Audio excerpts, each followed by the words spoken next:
And in 3, 2, 1.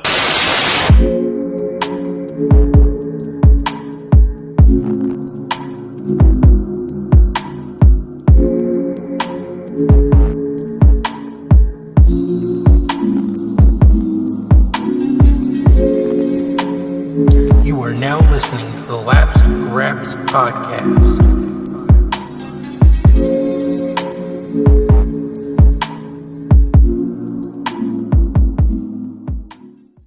Hello and welcome to the first ever episode 10 of Lapsed Graps, a podcast where I, Sam, a person who watches pro wrestling, sit down with my friend Jam, who doesn't?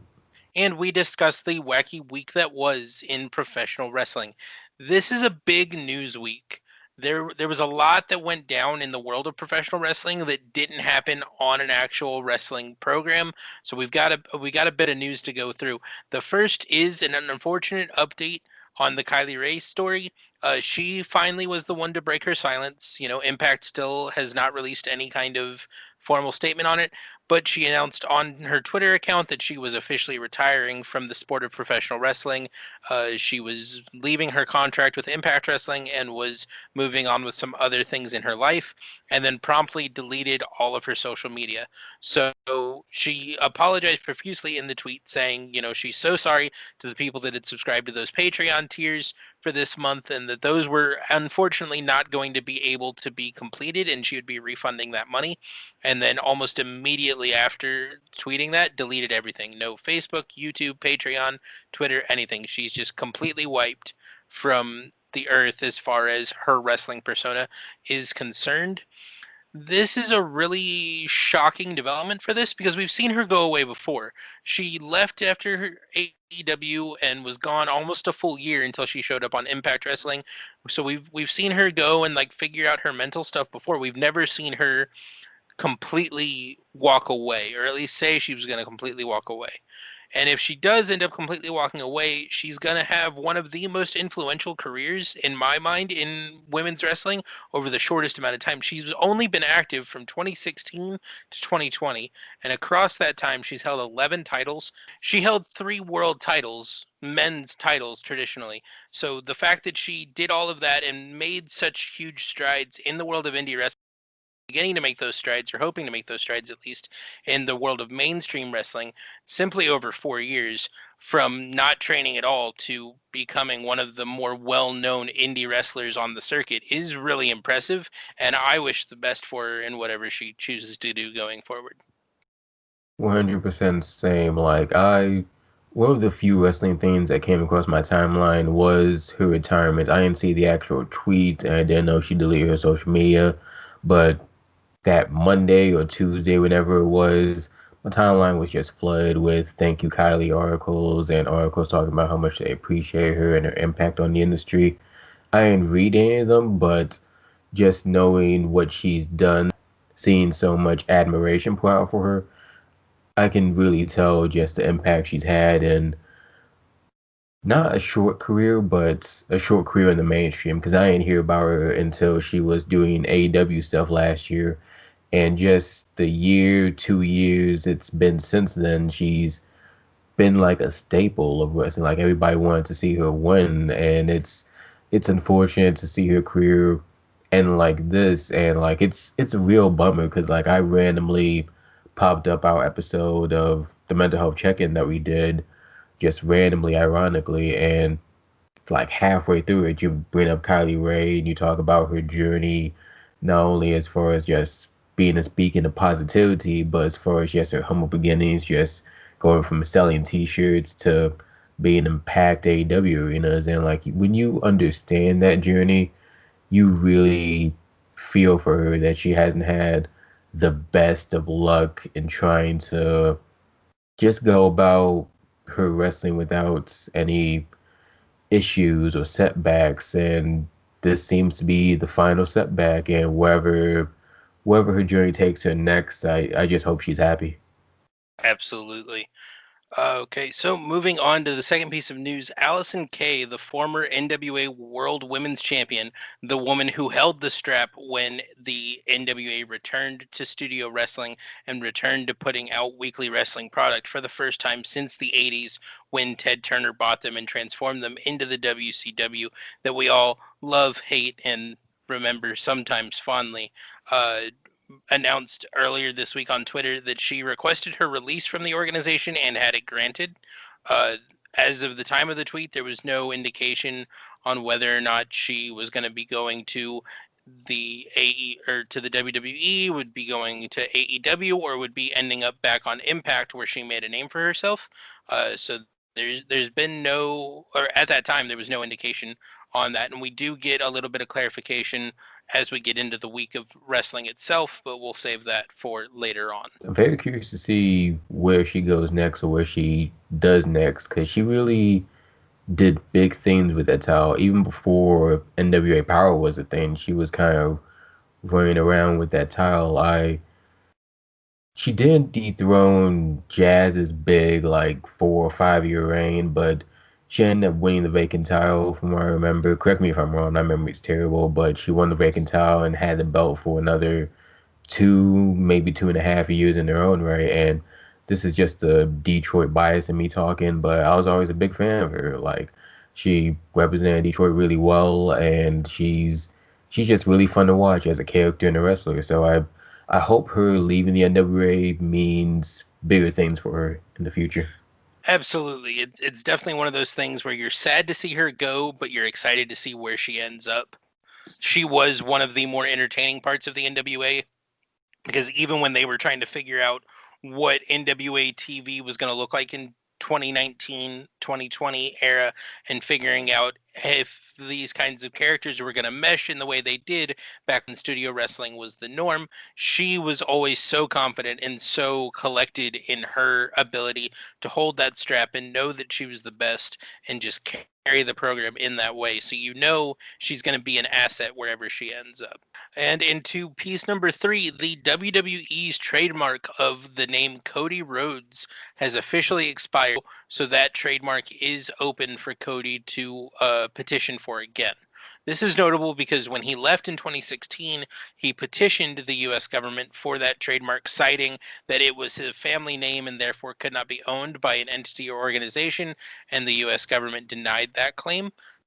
So this is now his opportunity to be known as Cody Rhodes again. Well, for the first time on the independent circuit, he's never been able to use his full name, and I think it would lend a lot of, not credibility, because he's got credibility on his own, but it would add a bit of an air to him. You know, it would give a little bit of context to his opening music where it says there's more than one royal family in professional wrestling, because when it's the American Nightmare, Cody, and he's saying, well, there's more than one royal family. Well, who's your family? If I'm just some guy turning on TV who watched wrestling, I don't know whose kid he is. And I think adding that Rhodes name will get him over that little bit of a hump that he seems to butt into quite a bit. 100% agree with you there. Like it's interesting because like the image of Cody Rhodes has always been just, the image of Cody Rhodes. So like it never felt like the biggest of deal as a fan watching him not having his last name, especially when he was working with Brandy and they could have it like little loopholes, have him announced as Cody and Brandy Rhodes. So they got around that. But like there's an interesting power in that. Like enough power that I think that when the time comes that he actually comes out and says Cody Rhodes, that's gonna get a big pop. And I never thought about it till now, but I'm not sure if Cody Rhodes, if he couldn't use Cody Rhodes as a name, then that probably means Dustin couldn't use Dustin Rhodes as a name, and I'm not even sure if they've ever said Dusty Rhodes on TV. So if this also gives way to them naming other members of the family, then it makes the stories a little bit weird when you can actually say Rhodes instead of tiptoeing around it. So I think Dustin is Dustin Rhodes on AEW TV, because he was never Dustin Rhodes on WWE. He was always Gold Dust. So I think they got around with that, but they've never name dropped their dad. They've always said my father, and that could be personal choice on their part of not wanting to like coast on their dad's memory, especially with them being on TNT, or it could be down to this, trademark dispute. But it'll definitely be interesting to see how much the program changes, even if it doesn't feel like it changes that much, just in the coming weeks, if he chooses to pursue this trademark. Yeah, and to piggyback off that, I think that it's more helpful for newer fans as well. Newer fans and people who haven't been watching for the last 10, 15 years and only getting back into wrestling now because of AEW Dynamite. You may have been away so long, you don't really know who Cody Rhodes is. So if he says royal family, it's Cody, or my father this, my father that, it doesn't really mean anything to you. But if you can actually introduce stories and say, my father X amount of time NWA championship winning Dusty Rhodes. I am Cody Rhodes. I will carry that family name. That's going to carry an impact for newer fans. I think it's going to make the character of Cody Rhodes feel a lot bigger in an actual main event level star if he doesn't feel like one already, to new fans at least. Absolutely. All right. And the last bit of news that we have for you today. Last week, this is actually something I missed. At Bound for Glory, it was announced that the Impact Women's Tag titles will be returning at Hard to Kill 2021. So the first pay-per-view of 2021, Hard to Kill, the end of January, will be crowning the first women's tag team champions since ODB and Eric Young won those titles back in 2011, I think. That sounds about right. Yeah. So that's exciting. You know, a lot of people, myself included, have been calling for Impact to bring back the tag titles, or if they're not going to bring the tag titles back, at least allow the women to compete in the men's tag division. You know, get that intermix in there. So this is really exciting. This is a really cool moment for the women on that roster. You've got a lot of tag teams that are active on the indies that are working as single stars in Impact Wrestling. So you've got like Havoc and Nevaeh who work on the indies singles or as a tag team rather when the indies are around. You had Kylie Rae who was working on the indies as any number of tag teams. So that's really exciting. Hopefully the tag division lives up to the hype and to the legacy that has been built behind it, and hopefully they don't get rid of that tag division by awarding that title to a man and then having him leave for the WWE. Oh, that would be terrible. Hopefully they're a lot smarter than that. And I think this is a very smart decision because I think that with a roster as deep as the Knockouts division, you can't just coast on having one women's championship unless you have women going for the men's championship. And even then, there's so many women on that roster that you need different women to go for different titles, have different storylines.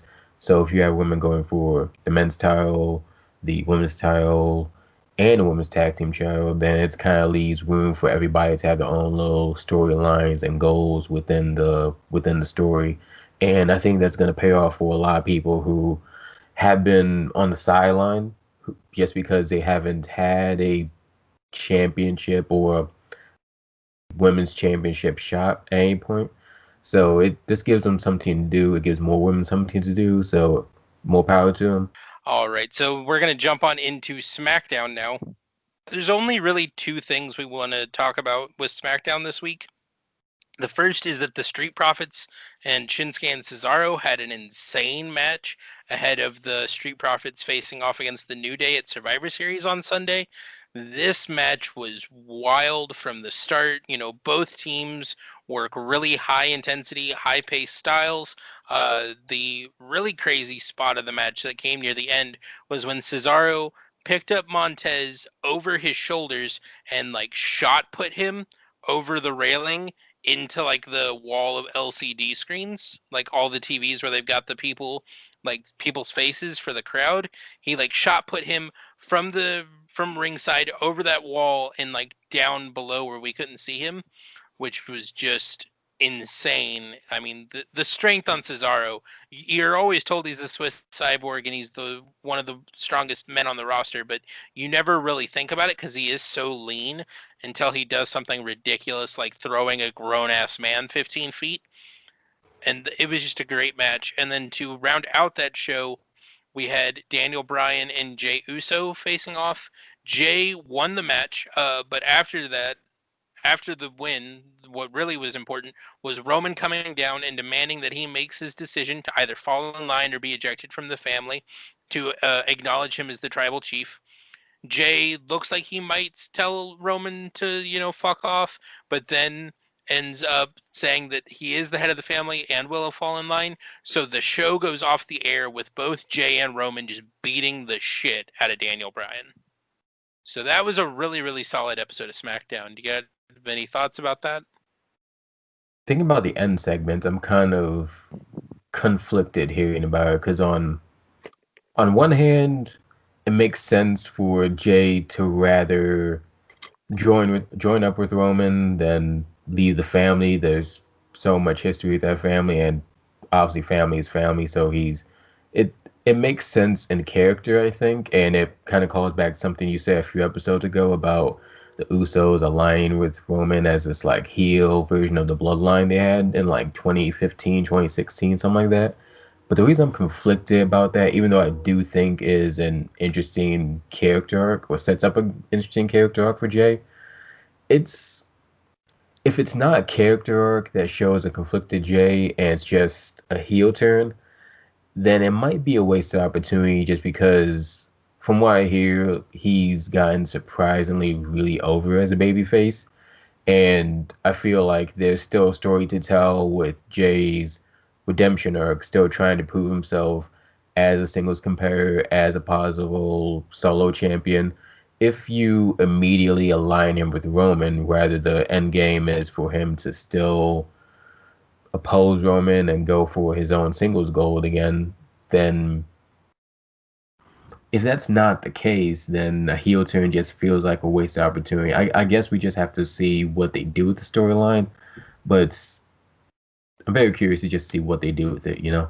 Yeah, so the way it's coming across on TV, at least right now, is that it's not a straight up heel turn. He's just saying, for my own preservation, I'm going to fall in line. It's very similar to, like, I don't know how familiar you are with Harry Potter, but like the Wormtail kind of story where like he has been beaten down and abused his whole life. So he has someone in his life now who's offering him position and power and protection, so he's going to fall in line. The same way Wormtail fell in line with Voldemort, Jey Uso is falling in line with Roman Reigns.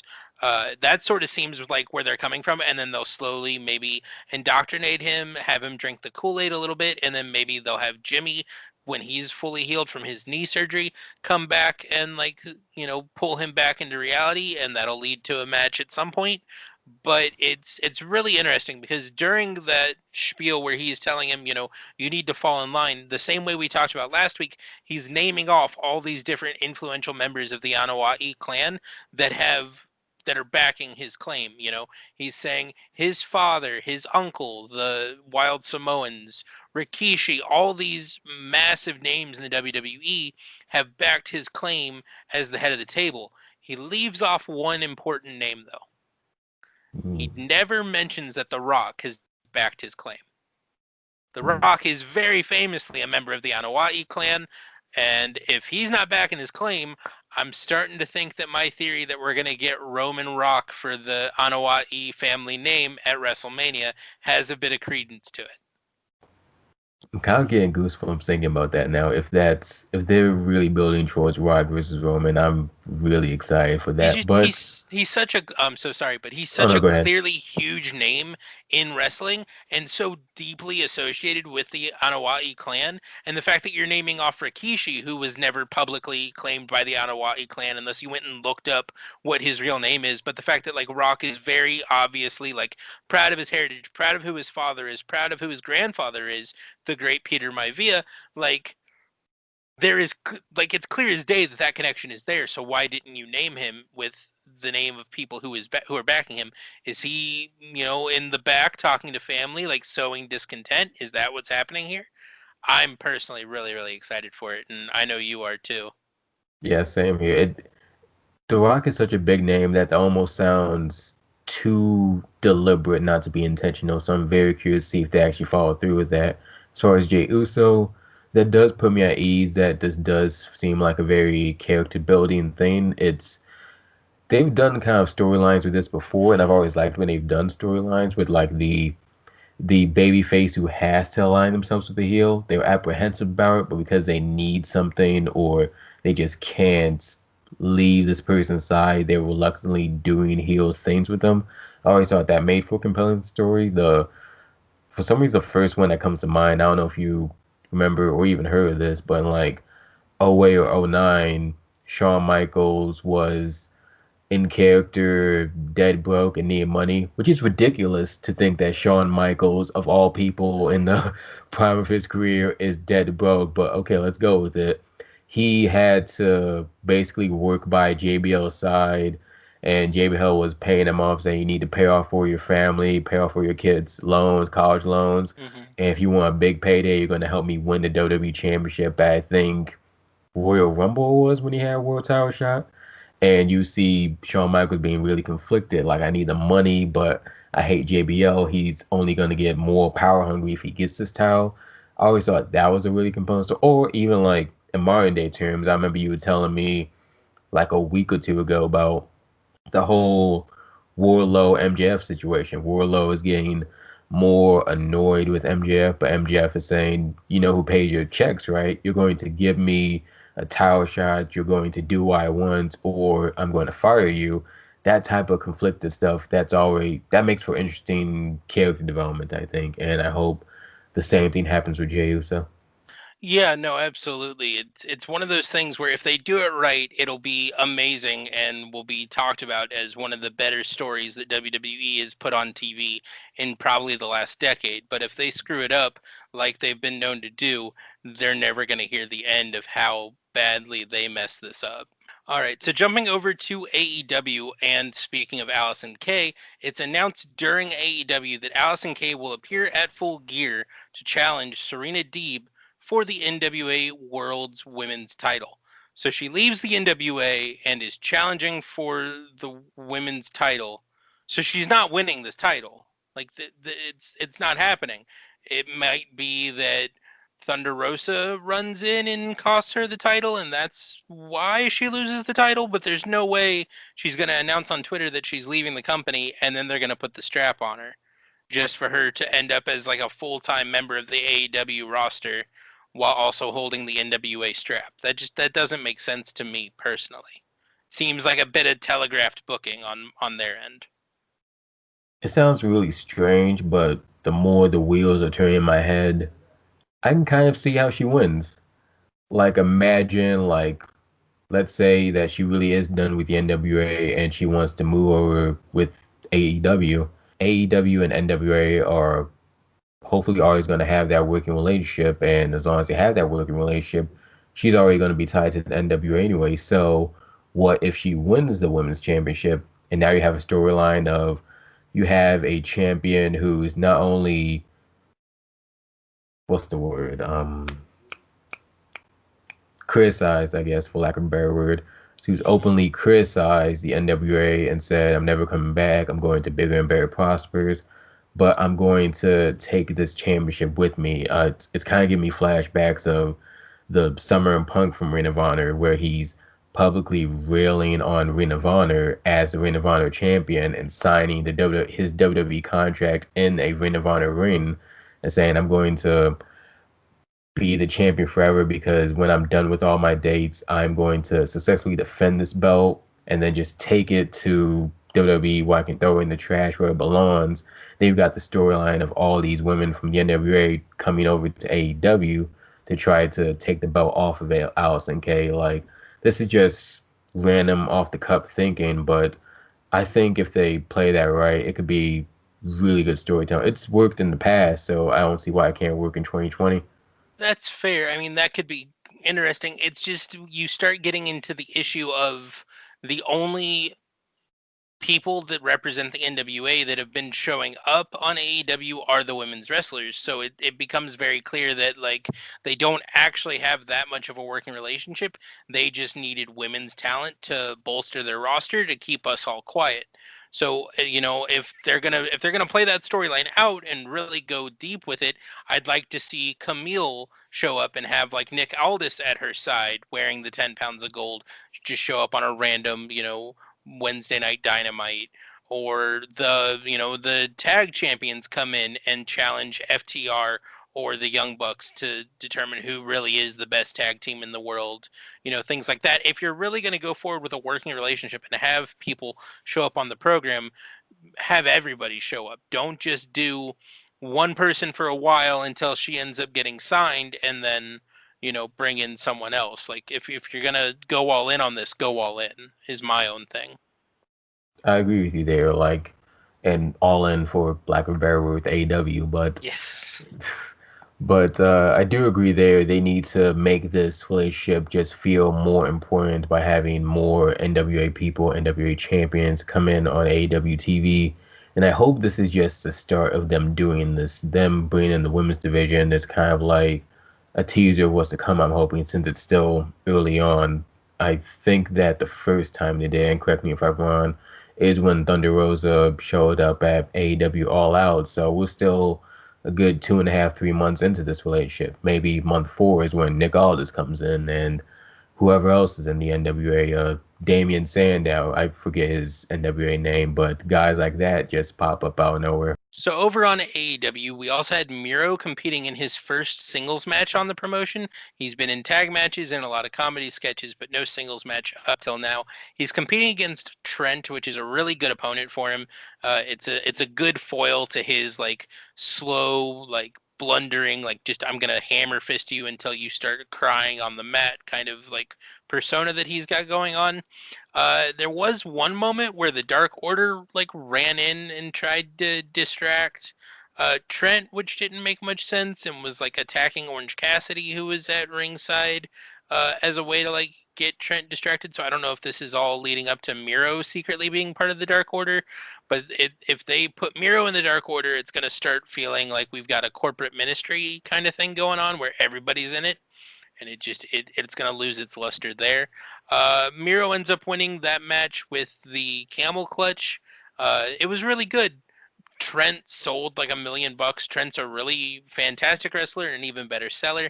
He looked like he was dying in that camel clutch. It was fantastic. Yeah, I'm sure those two had really great chemistry. Like I said, like you said, the distinctive styles, big bulking guy versus a quicker technical guy, that always makes for good stuff. So I'm sure they had a good match. I don't like the idea of Miro in not even just a Dark Order, but a stable so soon after he's made his debut. It's like after he did that whole spiel of saying the cuffs are off now, I'm gonna show you what I can really do outside of WWE headquarters. To immediately, for your solo career to start by immediately going to a stable where you're not only, you're basically back to where you were in WWE, where you're saying that I'm part of a machine, I'm a small fish in a big pond, or however the saying goes. Big fish, You're little pond. big fish in a little pond. He's he's inserting himself as a fish in a big stable with like a bunch of guys already. Because he's Miro, aka Rusev, he might stand out a little more, but he's still one of many guys. It's not the same impact as I think he would have in a solo career, especially after the cuffs off spiel. After that spiel, like you need to have at least a lengthier run as a solo star, and I think that putting him in the stable so soon, or maybe even at all, is a mistake.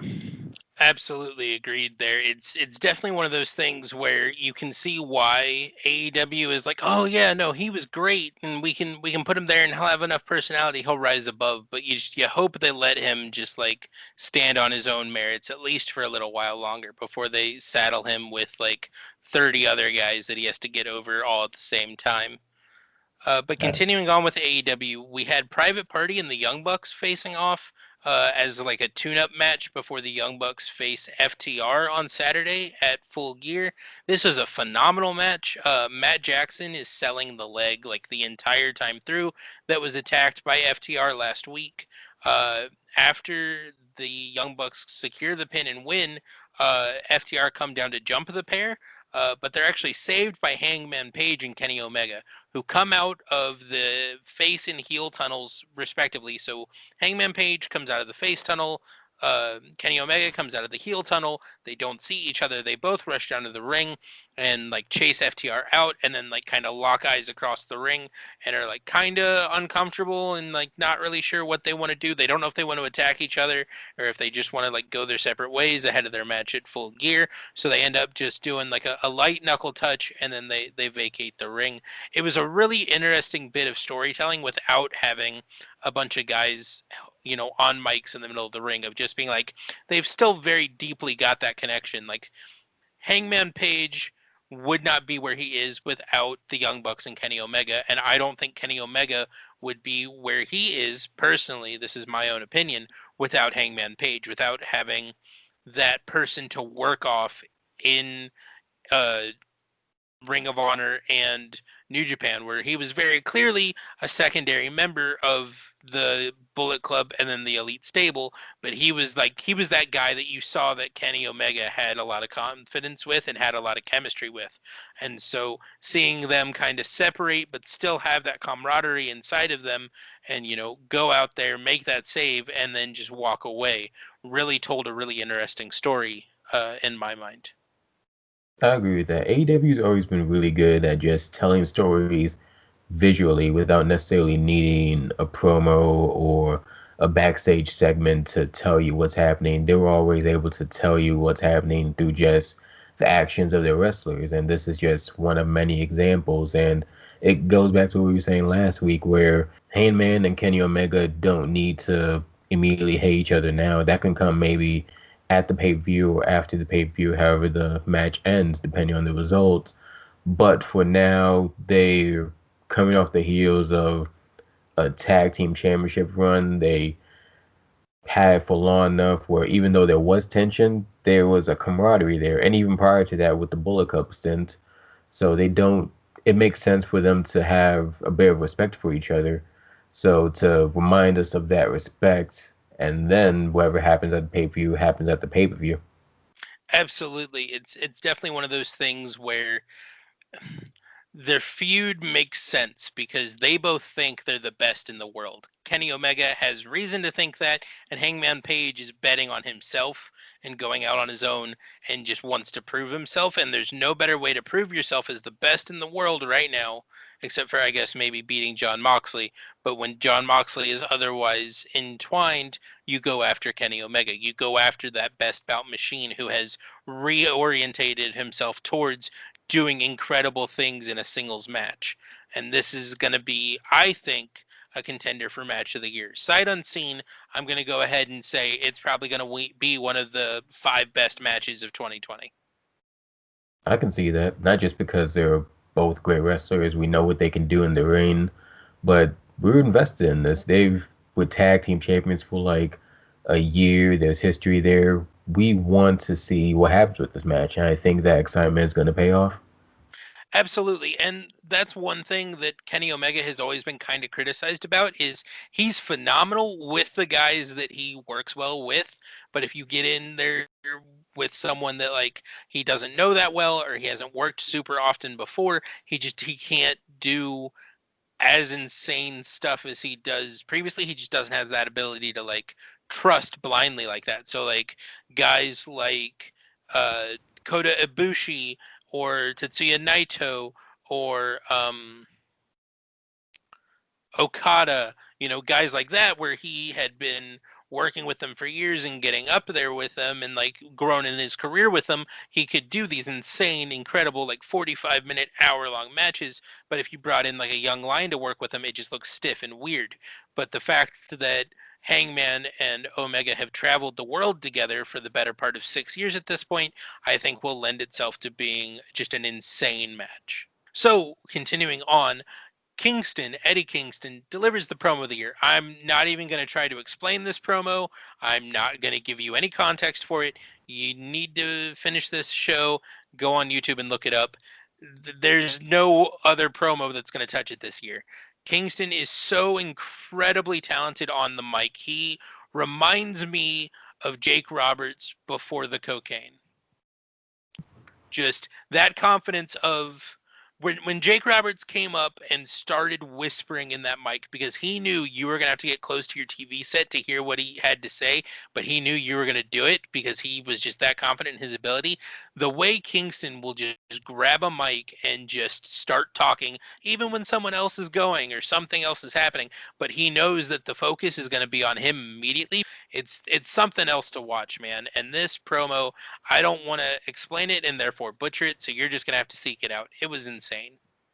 I believe it because Eddie Kingston has had a few of those promo of the year candidates this year. He really every year, but this year, even before coming to AEW, he's had a lot of great promos. Like, I don't know if I ever say on this show, I know I've told a couple personal friends, I think Eddie Kingston is the best promo guy in wrestling right now. Like, even before he came to AEW, he was just that good. You hear him speak and you just believe it. Like, maybe there is a certain realness to everything he speaks, but you just believe. Not only do you believe it, but you invest into it. You want to hear what he's saying, and he's either gonna make you sympathize with him or he's gonna make you hate him. And the way that he feels so real and can just make you flip on him in an instant like that, I think that's really compelling. Not a lot of people can do that.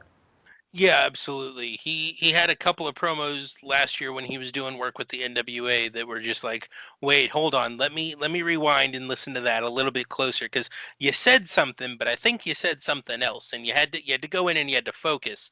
And he did the exact same thing on Wednesday night, and it was a joy to see. It's good to see him really find his footing in AEW and recognize that, like, while there's a lot of really incredible athletes, there's not a lot of really incredible talkers that are just allowed to talk on their own. Like Ricky Starks is one of those incredible talkers, but he's young, so they put him with Taz. MJF, one of those incredible talkers, but he's a dick, so no one listens. Eddie Kingston is a dick, but when he starts talking, you can't help but listen. And I think there is a specific power in the fact that he can look you in the eye and goes, I recognize that I'm being a douche right now. I don't care, and neither do you. You will listen. And then he can just go, and you're hanging on every word.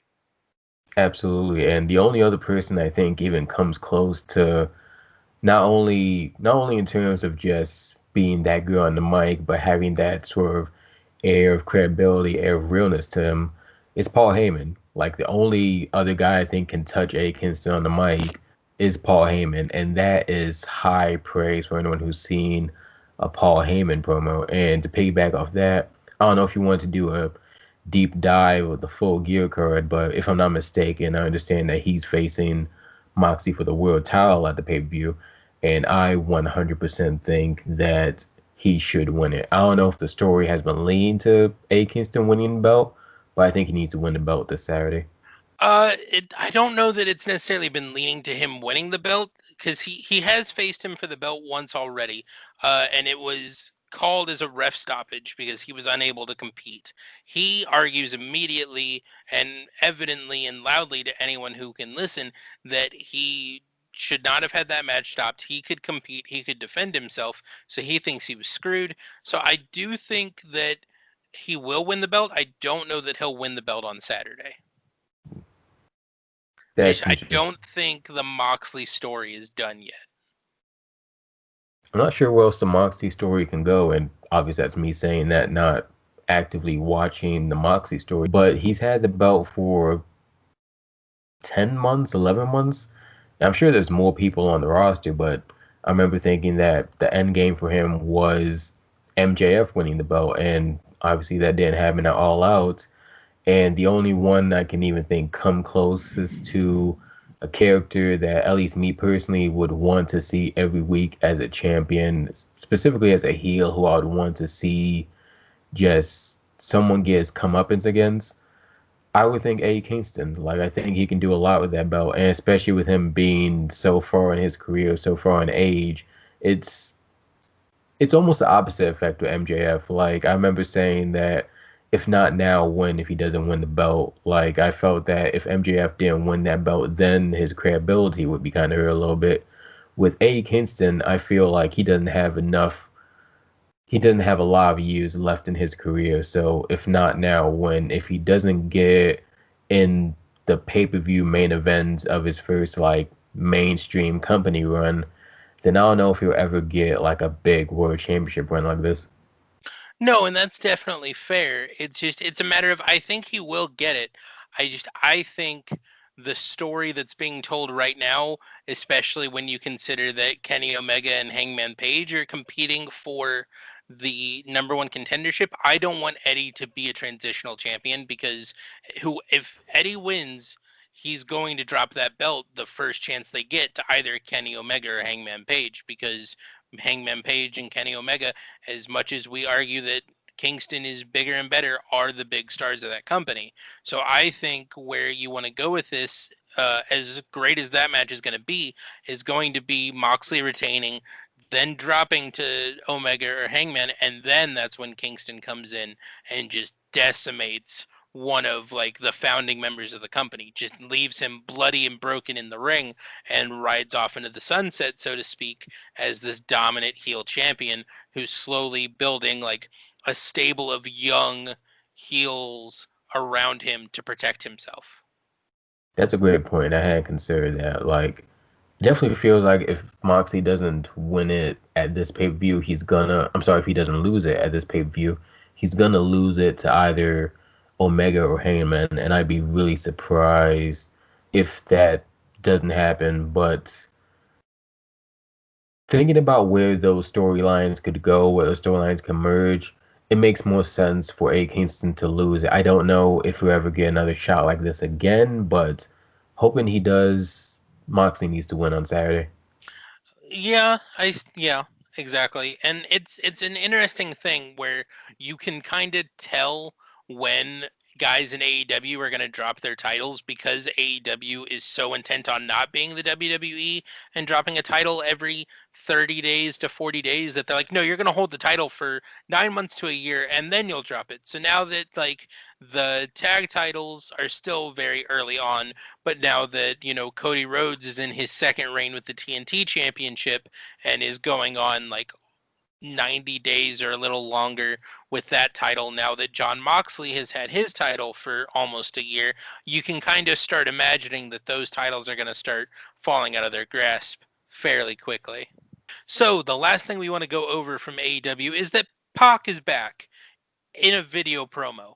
He is, he's in his house and he's talking to the camera and he's talking about how isolation can make someone go crazy, and then it like cuts to black and there's like 12 Pocs on screen and they're all talking over one another, and then it like cuts to his face and he says something in that deep Geordie accent that I've watched 3 times and can't decipher, but it sounded real cool, and then it cuts. So my thing is, if you wanted Pac to be doing video promos, he could have done video promos from Isolation all this time.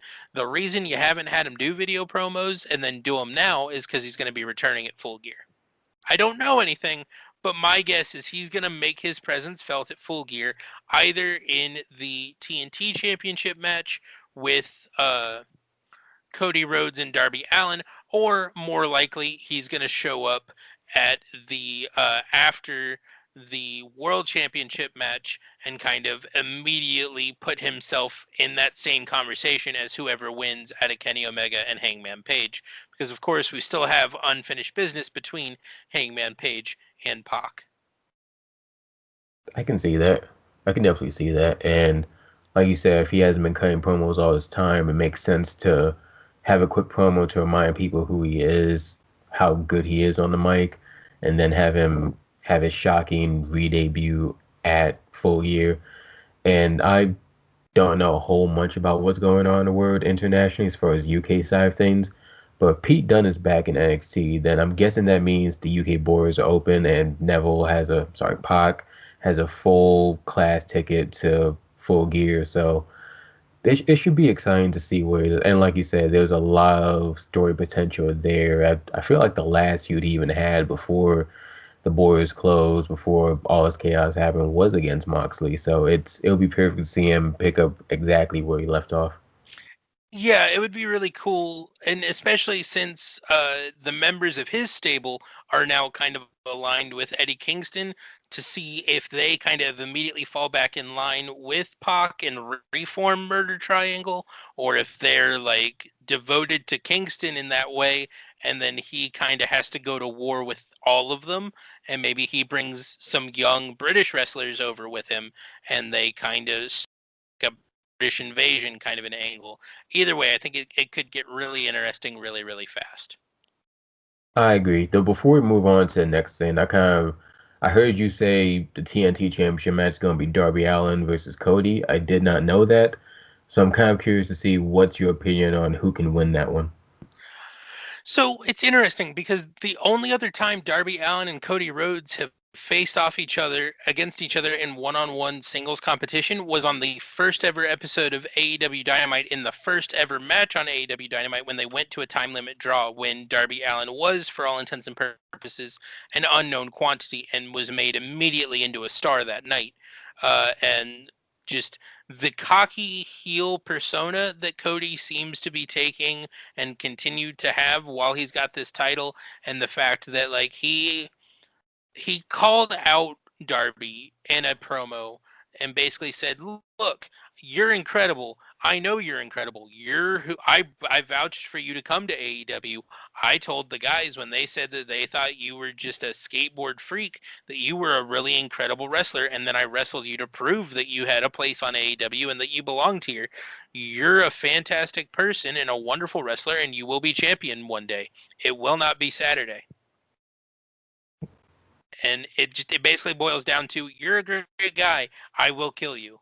And I think there's that anger and that vitriol with Cody Rhodes that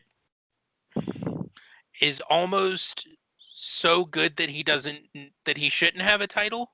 Like, you want someone that angry and that like driven to be chasing something. You don't want him to be like swatting away competitors and things like that. You want him, you know, face first after adversity and just running full speed ahead into a brick wall, and then getting mad when the bricks don't get out of his way. But the fact that he's kind of on top of a throne and just like laughing about how bad everyone in the company is while holding a title, to me, it diminishes the competition that's around him. I understand that it doesn't actually, but it feels that way. So I think Darby Allin takes the strap. That's interesting. I actually agree with you that I think Darby Allin's going to win, but for a slightly different reason, or even you can even say it's a polar opposite reason, because what's to bleed into a little bit. Like, for one thing, I think Darby's going to win because I may be thinking of another guy, but while I do remember the first time they fought was in a time limit jar, correct me if I'm wrong, but did Cody beat Darby Allin in like the semifinals of the TNT tournament? I don't think so, but let me find out. Okay. I'll keep going while you look that up. Like, Absolutely. if I am correct in thinking that was him, then I feel like you get a really good story opportunity with that, where Darby Allin was great in their first meeting, but he couldn't get past that time limit jar. Second time took him to the limit, but Cody won. And the third time, Cody is very much aware. He might even be a little bit cocky since he's beat him before, but he knows what to expect this time. I can see Darby Allin catching him slipping basically and winning the gold. And I think that like you don't really want Darby Allin to have a third straight shot at being Cody and not only lose two times in a row, but basically fail to beat Cody three times in a row. You could probably tell a story with that, but long term, if Darby's not going to do anything else in that mid card tower run, he benefit more from an actual tower reign opposed to a tower run.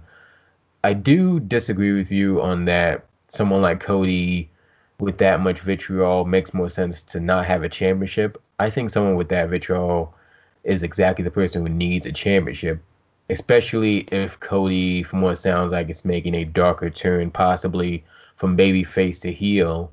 I think a character with that much vitriol, especially in his second reign, he knows what it's like to be at the top of the mountain with this TNT championship and then lose it. He clawed back to get it, and he clawed back to get what is he going to do to keep it. And I think that's when you make the transition to a heel Cody who's really sneering to try his best to make sure he keeps that championship this time at all costs. There's a chance he could win on Saturday, and it might be beans of cheating possibly. Like he might have to pull out a steel chair, low blow, brass knuckles, just because Darby Allin is too much for him. And if that's the case, then I'm okay with Darby winning. But I also think that vitriol I could definitely see what you're saying, where that vitriol is good for a chaser, not a champion. If he loses and he's just gunning for Darby Allin's neck until he gets another title defense, that can work too. I can kind of see it working either way the more I'm thinking out loud, but I've kind of convinced myself I do want Cody to win. The more I think about it, if they do transition that vitriol into full flare, and I do think that's going to happen if he wins on Saturday.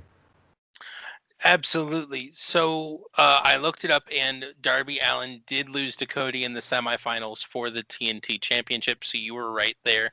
But yeah, no, I agree. It'll either way, it's going to be an interesting and intense match. I really hope it goes more in the direction of their first meeting than their second, where Darby Allin kind of just fell to him. But also in kayfabe, Darby is much healthier now than he was in that second meeting. So hopefully, at the very least, we get a hard-fought match, and the winner is like right at the end, right around the time limit that comes through.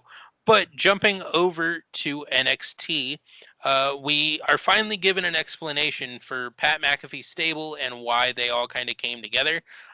We're told that Pete is there because Roderick Strong turned on him. The Britain Brawlers are there because they were always overlooked while the UE was at the top of the tag division. And Pat McAfee is there because he can't stand Adam Cole and his stupid smirking face. So they've, gone on and to decimate every individual member of the Undisputed Era, put them on the shelf, and now they're there to start their own reign over NXT as a whole. So the Britain Brawlers are holding those tag belts. You've got to think that Pat McAfee is going to start trying to go after the NXT Championship or the North American Championship, and then the same kind of for Pete Dunne, that he's going to go after one of those two titles as well. It was a really good promo. It's a good way to keep Pat McAfee on TV and keep him relevant without him wrestling, is just have him have these guys who are legitimately incredible wrestlers beat people up while he talks about it. Like he's such a talented promo, and he really did impress at Takeover 30, and I think he could become a really talented wrestler if he sticks with it. So I am okay with this kind of being the trajectory that they go. I still don't like the idea of a commentator, be it one with an athlete's background, being basically positioned as your top heel on the show. Like I'm getting Michael Cole vibes. But if nothing else, I do like what they're doing with Pete Dunne and the Brand Brawlers being on their side against Undisputed Era. It just because I like the idea of Undisputed Era being this heel rough shot group for so many years, running through everybody. Roderick Strong having this thing with Pete Dunne, Brand Brawlers not only being overshadowed for the most part, but being beaten by Kyle O'Reilly and at one of the takeovers. I forget which one for the tag titles, but it's like an interesting recontextualizing type of thing to me. Like you've have this heel group that's now beloved, and now you've got these former baby faces who struggle to beat these heels, now watching them being cheered for all the evil they've done.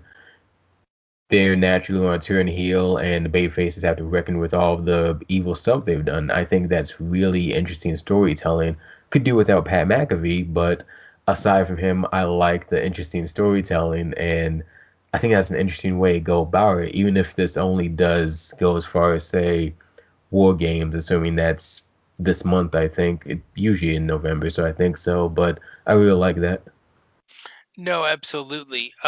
It's definitely an interesting thing, and I get your concern with Pat McAfee. I held that concern at Takeover 30, but seeing how seriously he seems to be taking his training and how seriously and deeply he respects the guys that are actively putting, their health and their safety on the line to make him look as good as he can, and how just reverent he is about the fact that he's in a pro wrestling ring.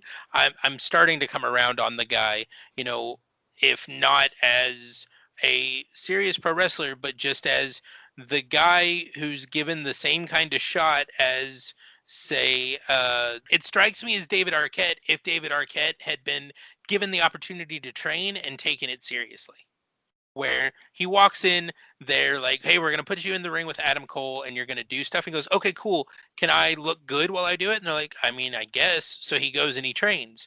And then they're like, okay, you actually took that seriously. We're going to continue to put you in positions where you're going to look strong and be taken seriously as a competitor, but you're going to have to earn it. And he's okay with earning it. It seemed like the way that David Arquette was perceived in the early 90s was that he came in kind of all full of piss and vinegar and was like, no, I'm David Arquette. Like, I don't need to train. I don't need to go to a promo class. Like, I'm David frickin' Arquette. Like, get out of my way. And Pat McAfee seems to be coming at it with a bit of maturity and a perception of humbleness that would ingratiate him towards the guys running the show over at NXT, at least in my mind. Well, I think that makes sense. It might be one of those things where I just have to see it to appreciate it, but I do respect him for actually respecting the ring, respecting the wrestling, and actually putting in the work to deserve his spot. Yeah, absolutely. And I do think if you go and seek it out and you see him go from the mat to the top turnbuckle in a single leap and then do a backflip off that top turnbuckle and just stare at Adam Cole and take the fact that he's in a wrestling ring and competing seriously and know that, like, not do that thing where he's like, oh, I'm in a wrestling ring and I did something cool. Let me, like, bask in it the way that some wrestlers tend to do, but just be like, no, I need to keep my eyes on my opponent. Like, I'm taking this seriously. Like, we are in a competition. Like, the amount of just drive behind his eyes when he does that really sealed for me that he is, at least for now, very serious about what he's doing in professional wrestling. Okay, in that case, I might have to hunt down some of his physical stuff he's doing in the ring, specifically the Cole match from however many takeovers ago that was. Yeah, no, and it was really good. But continuing on with NXT, we had Tony Storm facing off against Shotzi Blackheart, which on paper should have been incredible. It was not. It was okay. It just, they were slow and clunky, and I don't know if it's just that Tony hasn't wrestled since before the start of the pandemic or what the issue was, but just they were not clicking. There was a bit of a rumor going around that Shotzi was injured really early on. She took a really nasty bump on the ring apron, and it looked like she might have been a little scrambled. So that could be the reason for it. But for whatever reason, they just didn't mesh well and it didn't look good. And it made me sad because those two, with their tenure and their ability, should be an incredible match to watch. And the fact that we were going to get it free on TV made me so excited. And then I was just so immediately let down. I was excited. You saw my face right now. Like, that sounds really disappointing to hear. I hope that Shotzi wasn't injured. I'd rather believe that it just wasn't a great match because Tony Storm still has to deal with some ring rust, opposed to Shotzi being injured. But you can't always knock it out of the park every night, and this seems like one of the proofs of that. Hopefully, round two, whenever they do round two, hopefully it's later rather than sooner, so Tony can get that ring rust in order. Hopefully, round two is better than the last one at least. Absolutely. So continuing on with NXT, we had August Gray making his debut. He is formerly Anthony Green, who is an Evolve alumni and the current WXW Elite Tag Team Champion for just about 2,000 days. So he's held a tag team title in WXW for almost a little over 5 years almost. He was a CZW World Heavyweight Champion, a WCWC World Champion. He's held titles basically everywhere he's gone as a tag team or a singles wrestler. He jumps Timothy Thatcher, who I had forgotten was in NXT because he hasn't been around since really Riddle got called up. Like he was brought in to shoot fight with Riddle, and then they just sort of did their thing and then disappeared. But he jumps Timothy Thatcher, and they brawl around for a bit before going to commercial, and it's looking like they're going to have a legitimate match, the first match of August Gray's career in the WWE next week, and that would be great because Anthony Green, August Gray, has this reputation for being so snug it seems like it's a shoot. Where like that's just the WXW style. That's the Walter style because he learned over in WXW. He trained with Walter while Walter was running that school over for WXW. So that style of wrestling that I am going to get in your face and I'm going to hit you. It won't hurt, but you're going to get hit in the face. Like that is the style they work. And so letting Timothy like not pull his punches as much and having August Gray, do the same is going to make for really good TV. Well, I'm really happy for him just because I remember the first time I saw Anthony Gray or Anthony Green was, I think it was Evolve 100 was the show. Wherever that Evolve show was at, that was on WWE Network like a year or two ago. I don't even remember who he wrestled, but the first time I saw him and his character just shined from his attire, from the way he spoke. And I immediately thought to myself, I need to see more of this guy. And then the more I just hunted down matches and saw him wrestle, he always had a really interesting style to me. It's something kind of like a modernized version of like a throwback heel, like the type of heel who was smaller but also like sniveling. He was cowardly, but he used that to charge himself, if that makes sense. Like the bigger his opponent, the more ruthless and aggressive he'd be, like a little pug in a fight against a bull, basically. And it kind of made him like a threat, and it made his matches really entertaining too. And when I found out he got signed with WWE, I was really excited. He's if he keeps up the character stuff, I think that can really work into his advantage because as great he was on the Indies, I think that can translate really well to WWE television. Him going against Timothy Thatcher seems a little random, but again, like small guy going against a bigger, I guess, brutal technician, that kind of might be a good way to showcase what type of style he has. So, best of luck in his future, and I hope his match is good next week. Absolutely. And if it is, you'll hear about it. And if it's not, you'll definitely hear about it. So the last thing we want to talk about NXT is that Tommaso Champa, who the rumor is he's going to be called up to Raw or SmackDown soon, around not SummerSlam, but Survivor Series time. So probably this weekend or the week after.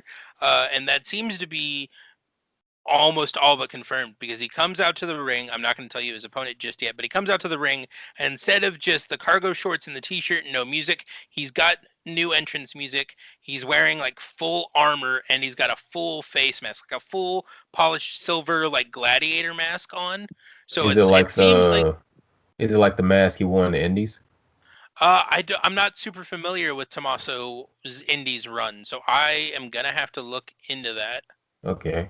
He used to have a really cool mask on the Indies. It was something kind of like Asm from Batman. I don't know if you're familiar with that character. I am. It's similar but not exact. Give me just a moment. Yeah, so I'm looking at the mask and it's not quite that. Like it's a big solid piece of silver basically with like the eye slit. So it's very much like the Roman gladiator mask from Gladiator, but just like polished silver. So he comes out and it looks like they're finally using NXT for what it was meant to be and like playing with people's characters while they're still in NXT before, sending, say, your NXT champion and North American dual champion Keith Lee up to SmackDown and then giving him new gear, new music, and new character development all at once, or sending one of your most over baby faces in No Way Jose up to Raw and then being like, oh, but all you do is conga lines, and then being surprised when he hasn't been seen in over a year.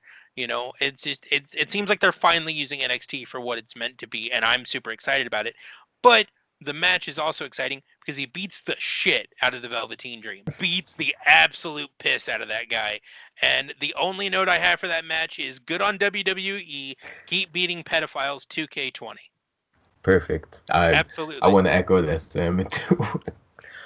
But yeah, what also struck out to me on that is just you saying that the rumor is that he's gonna be called up, which I think makes perfect sense. Like, I remember a lot of people thinking that he's gonna be an NXT lifer. I think he might have even said openly that he doesn't want to get called up. He just wants to be in NXT forever. I don't know what else he could do in NXT. Like, he had the main belt for a decent chunk of change. I feel like he might have had the War Child for a year down there.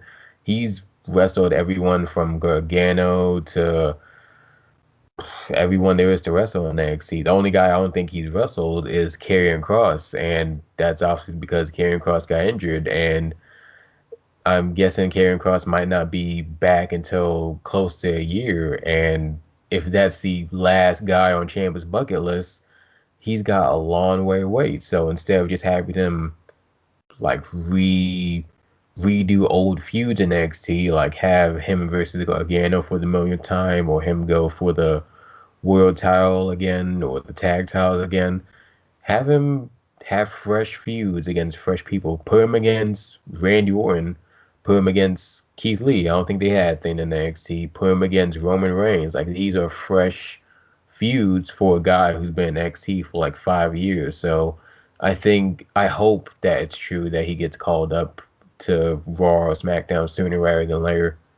Absolutely. And the thing you have to remember about like guys like Johnny Gargano and Tommaso Ciampa who have come in and said, no, I'm happy being at NXT for the rest of my life because I put in 15 years on the indies driving from town to town and I'm tired of not seeing my family, is we're in a global pandemic. Everything's being filmed in that same arena. So there still is no travel. So you can still live in Florida and see your family every day and then just rock up to the arena on, you know, instead of Wednesday, Monday or Friday, record your episode and then go home and be in your own bed that night. So that's got to be a really big driving point for getting a lot of these guys to make that jump, is being like, look, for the foreseeable future, there is no vaccine. There is no end in sight for this right now. For the foreseeable future, this is how it's going to go. And you guys can come and be on these main shows. And then if we start traveling again, we'll find a way to send you back to NXT. Or maybe you'll be in a different place in a year and a half and you'll want to keep up here, you know? Well, let us throw money at you and make your decision later, kind of a thing. I didn't even think of that. Yeah, now more than ever, that's the perfect time. If Ciampa just wants to be in Florida for the rest of his life, then now's the perfect time to just have him brand shuffle around a little bit for as long as he can until the world gets semi close to normal again. Then, like you said, if he wants to go back to NXT, go back to Florida, then hey, brand switch, superstar shakeup, WWE draft. You got 1,001 ways to bring him back to NXT, but for at least the next few months, try something new with him. Absolutely. All right. So jumping across the pond over to NXT UK, there's just one match we need to talk about with NXT UK.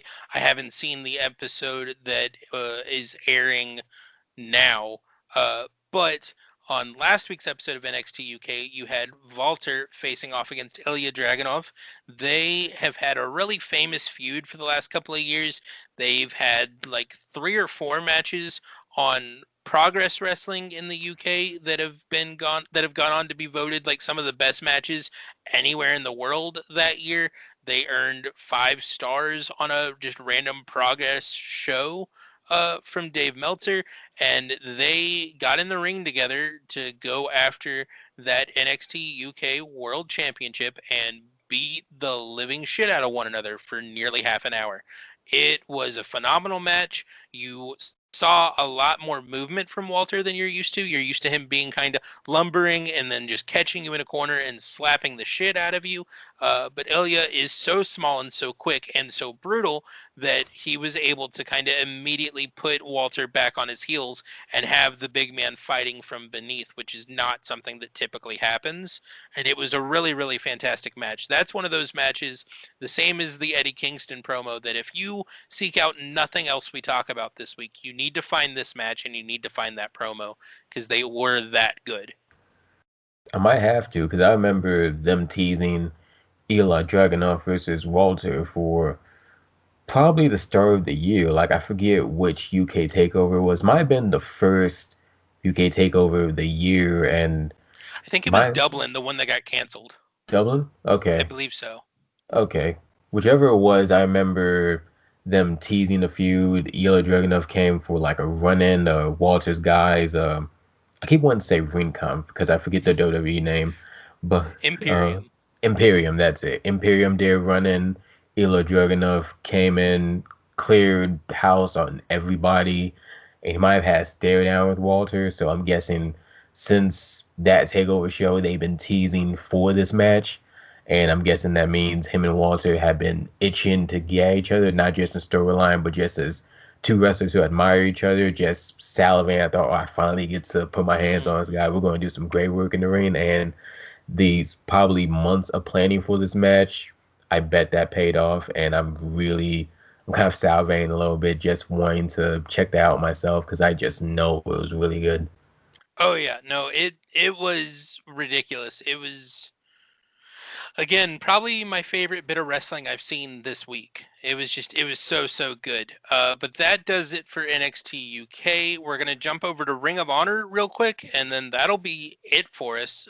So Ring of Honor, we had the finals of the Pure tournament, and we saw John Gresham, uh, Jonathan Gresham rather, winning the Ring of Honor Pure title, defeating Tracy Williams via tap out in 14 minutes and 37 seconds. So obviously, the way that the Pure tournament goes is 15 minutes per match. So just barely at the end, he secured the submission and got him to tap out. Definitely the right call to have him win championship. Again, like you said, he championed for this championship for the longest time.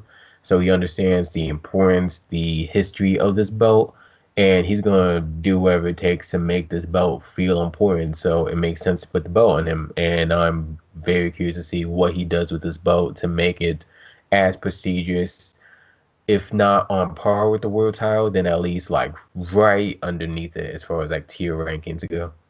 Yeah, no, absolutely. It's going to be interesting, and it'll be interesting to see how quickly that shine of something old but new kind of wears off, because the Pure title, is very cool, and the matches it inspires are very cool.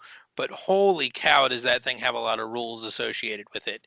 It gets really convoluted really, really fast, and that was kind of the issue they ran into in 2006, where you had like Bryan Danielson just wanting to fight Nigel McGuinness. He just wanted to get him in a ring and beat him up, but Nigel would only face him in a Pure title match, and so you had to do it under these certain rules and these certain stipulations, and it kind of drug that feud down a little bit, at least to me. So it'll be interesting to see how they're able to keep that title kind of relevant and fresh in today's kind of wrestling climate. And that brings us to my indie spotlight. Obviously, I watch a ton of wrestling, but I also watch a ton of indie wrestling. Every week, I bring an offering of independent wrestling to you for your edification and enjoyment. So this week, because I changed my mind at the last minute just to spite Joe, we're going to talk about the Heavy Metal Pro Texas Grand Prix Week 1. So Heavy Metal Pro is one of the premier Texas-based promotions. They're based out of San Antonio, Texas, and they have been running a kind of intro to their tournament that they do every year on Independent Wrestling TV over the last 5 weeks, with the first round of the tournament actually premiering next week. So we saw 4 matches, 2 Grand Prix qualifiers, and then 2 just standard matches. So we saw King Rob Love issue an open challenge in a Grand Prix match. For next week's episode, we saw the Heavy Metal Wrestling Undisputed Champion, the Sheriff, defending his title against Jesus the Cameraman. which was really, really funny. There's a guy on, like, literally just out there filming, and he goes, "I'm giving you an open challenge," and he points at the guy, and the guy just kind of looks, and then he gets like abducted and taken to the back and like put into wrestling gear. And I think he's a student of maybe reality of wrestling that we just haven't seen before, and was just kind of there as a plant. But if he is literally just a camera person, they're like, we just need someone to go in there and like get slapped around a little bit. That's hilarious. Where we got interesting was the two Grand Prix qualifying matches, which saw Gino Medina defeating Zach Zilla for a spot in the Grand Prix, and then the one that's going to be interesting to you was ACH defeating Kurt Stallion. Kurt Stallion currently signed to the WWE. This was one of his last indie dates that he worked before signing that contract. And then, of course, ACH, the King of Texas, making his presence felt and advancing into the Texas Grand Prix. Did Kurt just get signed WWE? He was signed with that last round of Evolve talent, so he's been signed for probably around 25 days or so. This was recorded and at least posted to IWTV on October 6th. I don't know how far in advance those matches were recorded, though. Oh, that's what's up. Shout out to him. Absolutely. It was a fantastic match too. It's so funny watching these guys that have like been at the mountaintop and do these insane shows with like GCW and things like that in some of these Texas venues, which are not great. Like it's very clearly like the back room of a bar, like the ceiling's maybe 10 feet in the air. So like ACH is like going for a top rope like move, and he ends up stopping, looking up, and like going down to the middle rope so he can jump off without hitting his head. And it's really interesting just seeing the way these guys kind of take in their surroundings and then shift on them and like make changes to the way they work to work safely. It was a really good episode though. All right, that sounds really good, especially with the whole Jesus the cameraman thing. That sounds exactly my kind of alley of ridiculous. But speaking of Absolutely. ridiculous, it's time for my segment. Asking is now a good time to get into wrestling if you haven't been watching. So as far as mainstream wrestling, yeah, do what you want. I guess you can watch it. It's they're setting up some stuff. But as far as like independent wrestling, seems like that's where the money is, or at least where you should put your money. It sounds like the heavy metal wrestling show. That sounds again my kind of ridiculous. If you love ridiculous wrestling, wacky stuff, that should probably supply your type of lust for wrestling. And if you even like just genuinely good wrestling, Kurt Stallion versus ACH was genuinely good. And I'm very happy to hear ACH is still going at it these days, knowing how he left WWE and almost just left wrestling altogether. So very happy he's still going at it. And on the topic of indie wrestling, I also want to bring up the show I came across called, well, not a show, but show I heard of, I should say, Paris is Bumping, the show that Sam didn't want to talk about despite me, but I caught a little glimpse, a tiny glimpse of it on Twitter. I don't know who wrestled on the show or even really how these matches worked, but I saw a clip of this independent wrestler, Candy Lee. She was voguing in the ring. Not only was she voguing, but she vogued to dodge a clothesline and then vogued into an elbow drop. I've never seen anything like that. That is ridiculous and amazing at the same time. If there's more of that on the show, even if there's not more of that on the show, you should throw your money at Paris is Bumping on that alone. I probably should have done my research to find out where you can find Paris is Bumping, It's on but IWTV as well. okay, awesome. Go IWTV, put in however they're charging on the, oh yeah, it's a per subscription basis, so you just need to get a subscription to IWTV, punch in the search bar, Paris is Bumping, and then just be amazed at the type of amazement I was in. And then while you're at it, watch the heavy metal wrestling show. That's two levels of great that indie wrestling are providing that I think could use some support. So if you want to get back into wrestling, get back into that. Absolutely. And thank you all so much for tuning in. You can follow me on Twitter at Gladen, Sam. That's GladenCommassam, and read my coverage of all things pro wrestling at dailyddt.com and fansided.com. And you can find me at Wham Bam is Jam on everywhere. You can search Wham Bam is Jam. Nobody else has that handle. I promise you, no one, nobody wants that handle. It's just me. It's only me. And mental health check-in podcast. Also, special shout out to another podcast out there, Not That MJ podcast. They're doing dope stuff. And without even jinxing some stuff of my own, I want to say that I've got some announcements to make in the very near future. I want to wait until things are perfectly aligned and perfect, but there will be another announcement coming on this show very soon, specifically tied to this show, without snitching on myself. All right. And don't forget to subscribe to the show on YouTube and wherever you get your podcasts. Leave us a rating or a review, whatever your podcast service of choice allows you to do. It really seriously helps us out. You can always follow the show itself on Twitter at LapsGraps. That's LAPSEDGRAPS. And until next time, we out.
you